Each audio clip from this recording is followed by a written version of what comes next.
¿Listo? Entonces, aquí hablamos, por ejemplo, a nivel de inspiración, tenemos los intercostales externos se contraen tirando de las costillas y esternón hacia afuera. Vamos a tener que el diafragma se contrae y baja. Entonces, el volumen de la caja torácica, listo, hablamos acá, por ejemplo, el nivel de volumen de la caja torácica. Y vamos a encontrar, por ejemplo, que los pulmones se estiran aumentando su volumen, listo, y la presión intrapulmonar es menos, siempre se acorta entre 1 a 2 milímetros de mercurio. ¿Listo? Cuando la impresión intrapulmonar es menor, ¿listo? Es menor, permite el ingreso del aire. Pero cuando la presión intrapulmonar es elevado, va a causar, ¿qué cosa? La salida del aire. Todo depende de las presiones. ¿Listo? Todo depende de las presiones. Vamos a tener en cuenta, sí chicos, vamos a tener en cuenta que hablamos, por ejemplo, del volumen de la caja torácica, hablamos, por ejemplo, que los pulmones se encogen, su volumen y la presión también es cuando es mayor a 1 milímetro de mercurio. Entonces, en la expiración los gases salen de los pulmones, ¿listo? Hasta que la presión intrapulmonar sea igual a la atmosférica. Y en la inspiración, los gases fluyen al interior, siguiendo su gradiente de presión hasta que la presión intrapulmonar sea igual a la extrapulmonar. La frecuencia respiratoria se caracteriza porque es el número de ciclos respiratorios. Entonces, hablamos de inspiración y expiración. Entonces, eso ocurre, ¿listo? Eso ocurre en 1 minuto. Tenemos, por ejemplo, acá cuántas inspiraciones y respiraciones hay, o sea, cuántos ciclos respiraciones hay en 1 minuto. Por ejemplo, a nivel de un neonato hay cerca de 30 a 60 respiraciones por minuto. Y a nivel de un niño, hablamos de 20 a 40 respiraciones por minuto. Y ya en un adulto hablamos de 18 respiraciones, de 14 a 18 respiraciones por minuto. Tenemos acá, por ejemplo, a la espirometría, que es el registro de los volúmenes pulmonares, es el registro del cálculo de las capacidades pulmonares. Tenemos, por ejemplo, acá los volúmenes, el volumen ventilatorio o volumen total, ¿listo? Es el volumen o volumen de aire corriente, es el volumen de aire inspirado o expirado en una ventilación normal, o sea, cerca de 500 mililitros. Entonces, si hablamos de la reserva inspiratoria, esa reserva inspiratoria es el volumen de aire que puede ingresar en una respiración forzada, o sea, luego de una inspiración normal. ¿Cuánto es? De 3.000 mililitros. Mientras que el volumen de reserva expiratoria es el volumen del aire que sale de los pulmones. ¿Listo? Es el volumen del aire que sale de los pulmones. Y vamos a tener en cuenta, por ejemplo, vamos a tener en cuenta que el volumen de reserva expiratoria es 1.100 gramos, 1.100 mililitros, listo, 1.100 mililitros, y el volumen residual, ¿cuánto es el volumen residual? Es cerca de 1.200 mililitros, listo, hablamos de 1.200 mililitros. Entonces, para poder hallar nosotros, por ejemplo, el BM, ¿sí? El volumen minuto, ¿cómo es que se halla el volumen minuto? El volumen minuto es igual al volumen de aire corriente por la frecuencia respiratoria. ¿Listo? Y recuerda que en un adulto, ¿cuánto puede hacer? De 12 a 14, de 14 a 18 respiraciones por minuto. Pero en realidad puede ser también desde 12. De 12 a 18 respiraciones por minuto. Ahora, imagínate acá en el volumen minuto. El volumen minuto es el volumen que entra o sale de los pulmones en lapso de un minuto.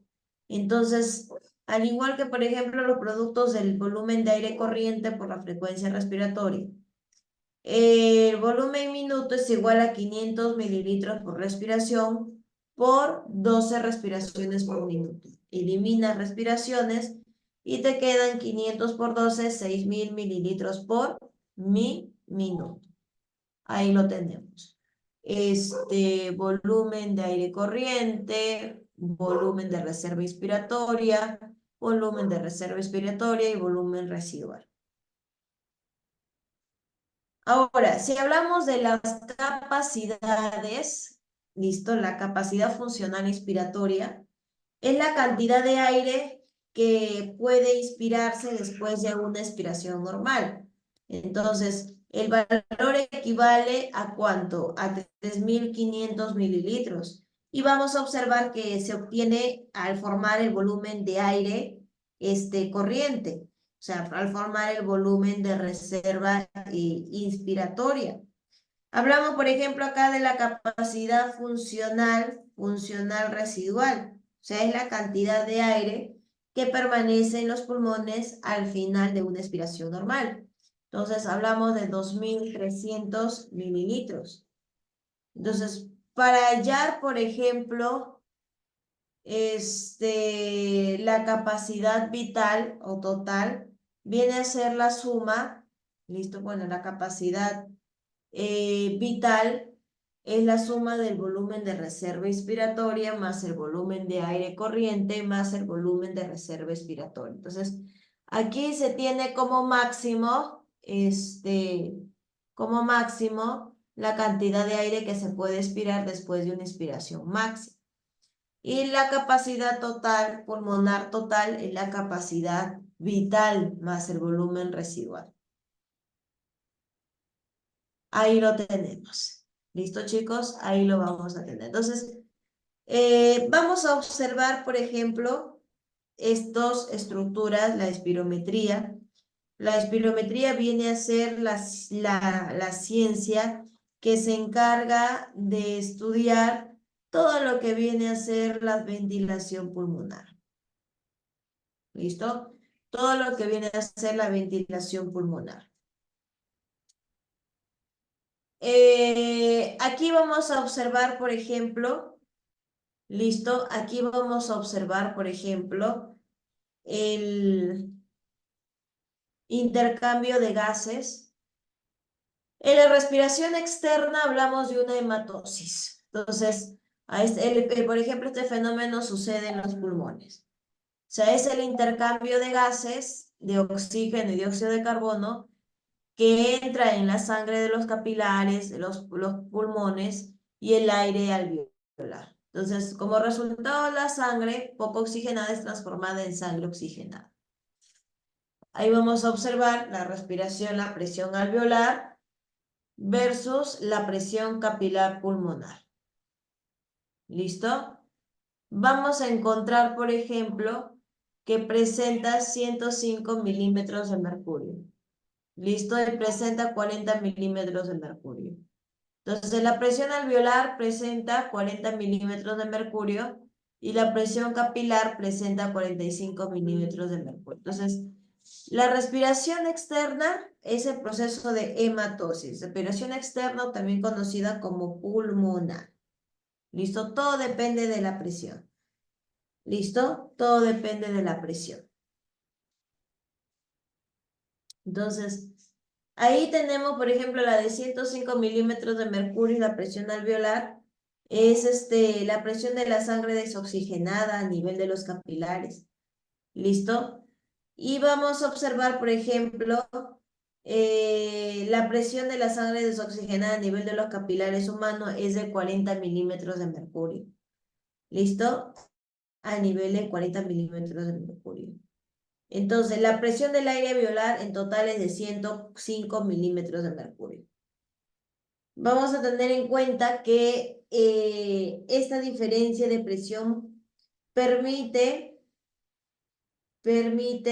la difusión neta de un oxígeno y acá ocurren los alvéolos y la sangre desoxigenada. Ahí vamos a observar. Bueno, acá vamos a observar el mecanismo de matosis. El mecanismo de matosis es el que se va a encargar de proporcionar a la atmósfera diferentes tipos de presiones, en el cual va a permitir el intercambio entre oxígeno y dióxido de carbono. O sea, vamos a observar que se da entre los alvéolos, entre la sangre y los alvéolos por medio de difusión. ¿Listo? Difusión.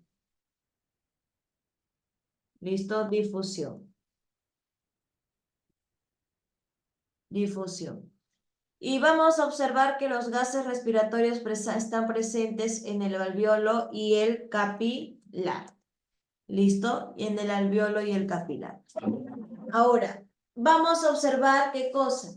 Que los gases respiratorios están presentes en el alvéolo, en el capilar sanguíneo, y fluyen de una zona donde se encuentran de mayor presión hacia una zona donde se encuentren de menor presión. ¿Listo? Una zona de menor presión. Vamos a observar, visto también, la respiración interna. A nivel de respiración interna, vamos a observar que es el intercambio de oxígeno, ¿listo? Es el intercambio de oxígeno y de dióxido de carbono, pero se da a nivel tisular. Entonces, una vez que ya está en la sangre, el intercambio se da entre la sangre con los tejidos. Y esto generalmente se dice que es el resultado de la sangre con los tejidos y es el responsable es el responsable de transformar la sangre poco oxigenada. ¿Listo? Vamos a observar que se produce por diferencia de presiones. La respiración interna, acá tenemos, por ejemplo, a nivel de la respiración interna, la sangre oxigenada llega a los capilares de los tejidos, donde tiene una presión de oxígeno de 105 miligramos, mientras que una presión de oxígeno de 40 miligramos. Entonces, esta diferencia de presión se va a caracterizar porque permite que el oxígeno se pueda difundir en la sangre desoxigenada, chicos, hacia el líquido intersticial. O sea, del líquido hacia el líquido intersticial y hacia la célula. Al mismo tiempo, el oxígeno se va a difundir de los capilares sanguíneos hacia los tejidos. El dióxido de carbono también lo hace en sentido inverso. Vamos a observar acá las flechitas, mira. Y vamos a observar que el dióxido de carbono, la presión del dióxido de carbono es el tejido. En los tejidos, por ejemplo, es de 45 milímetros de mercurio. Mientras, listo, que la sangre desoxigenada es de 40 milímetros de mercurio. Entonces se van de una zona de mayor concentración a una zona de menor concentración. De esa manera es que se van difundiendo en los tejidos tanto el dióxido de carbono como el oxígeno. ¿Listo? Dióxido de carbono como el oxígeno. ¿Listo, chicos? Y acá está, ¿no? En el caso, por ejemplo, del transporte del oxígeno, el oxígeno es transportado, por ejemplo, hablamos que el oxígeno es transportado a los pulmones, a los tejidos bajo dos formas, combinado con hemoglobina y disuelto en el plasma. Si está combinado con hemoglobina, hablamos de oxihemoglobina, listo, que está formando y representa el 97% del total de oxígeno transportado, pero si está disuelto en plasma representa el 3%. Entonces, casi todo el oxígeno está unido a la hemoglobina. Entonces, por lo tanto, se encuentra en el tejido interior de los eritrocitos. Y solo el disuelto vamos a encontrar a un nivel de 3%. Y puede difundirse desde los capilares hacia los tejidos. ¿Listo? Entonces, igual, ¿no? Por ejemplo, si acá vamos a tener en cuenta, por ejemplo, en el caso del dióxido de carbono, anhídrido carbónico, ese es transportado también a los tejidos, a los pulmones bajo tres formas, bajo ion bicarbonato, bajo combinado con la hemoglobina o disuelto en plasma. Mira, el ion bicarbonato 70%, combinado con hemoglobina 23% y disuelto en plasma un 7%. Vamos a tener en cuenta, por ejemplo, que a nivel de ion bicarbonato se difunde, listo, a nivel de ion bicarbonato, se va a difundir las estructuras, listo, se difunden las estructuras, por ejemplo, representa el 70%, está transportado cuando el dióxido de carbono se va difundiendo de los capilares hacia los tejidos. Entonces, vamos a observar acá que este bicarbonato, ácido carbónico, se va a disociar en agua y bicarbonato, bueno, hidrógeno y bicarbonato. En el caso, si está como hemoglobina, está formado la carbaminoglobina. Y vamos a observar que la formación depende del compuesto y de la presión también, chicos. ¿Listo? De la presión. ¿Qué quiere decir, por ejemplo, que, por ejemplo, si los capilares de tejido, la presión del dióxido de carbono es alta, va a facilitar la formación de carbaminoglobina. Y si está disuelta en plasma, mire que es un 7%, una vez que llega a los pulmones se difunde hacia los alveolos. ¿Listo? Hacia los alveolos. ¿Hay un control de la respiración? Claro, hay un control nervioso y un centro nervioso que viene a ser el bulbo raquídeo y ayudado por la protuberancia anular. En el bulbo raquídeo tenemos el área de ritmicidad vulvar, ¿listo? Y en la protuberancia anular, recuerda que encontramos a las áreas neumotáxicas y apnéusticas. En cuanto a la ritmicidad vulvar, esta se encarga de regular el ritmo básico, el de la respiración, o sea, inspiración, expiración, inspiración, expiración. Y vamos a observar que al bulbo raquídeo se le conoce por su actividad como centro respiratorio. En cambio, en las áreas amnióticas y neumotáxicas, las áreas transmiten impulsos que limitan la duración de la inspiración. Y el área amniótica se localiza en la protuberancia anular, o sea, se interviene en el ritmo básico de la respiración y causa respiraciones prolongadas. ¿Listo? Si hablamos, por ejemplo, a nivel de un control químico, ¿listo?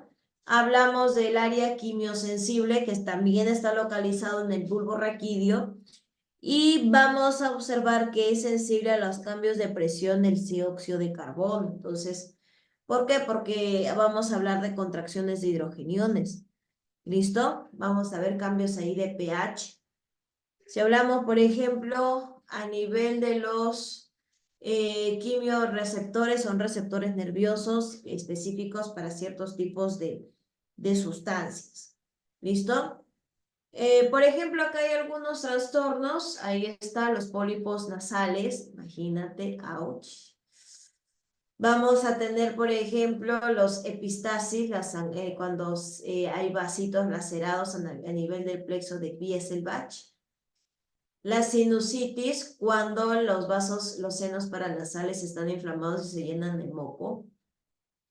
El asma bronquial, mira las paredes de los bronquios, cómo se van cerrando. El derrame pleural, a nivel de pleura y un golpe, por ejemplo. Cáncer pulmonar, listo, y embolia pulmonar. ¿Listo, chicos? Entonces, neumotórax abierto también.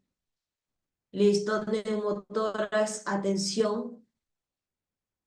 Hemotórax, listo. Neumonía. Bronquitis es otra enfermedad, por ejemplo, chicos. Y la broncoscopía. ¿Listo? Y la broncoscopía.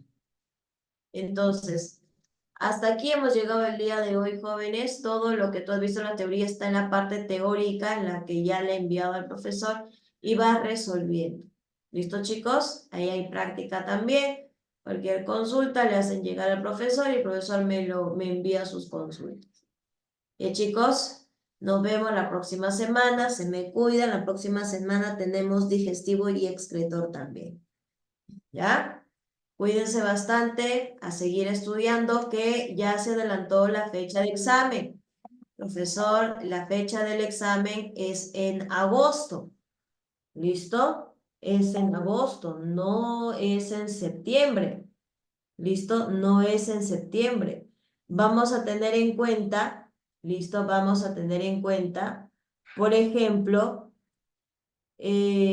vamos a tener en cuenta, por ejemplo, ¿listo? Vamos a tener en cuenta y vamos a observar, ¿listo? Y vamos a observar, por ejemplo, y vamos a observar, por ejemplo, chicos, que el examen viene a ser, acá lo tengo la fecha, segundo sumativo 21 de julio, extraordinario 4 de agosto, extraordinario en quinto año, A y C 17 de agosto, B y D 18 de agosto. Chicos, no es en septiembre, ¿ya? Es el oficial que ha salido el día de hoy en la página de la UNT.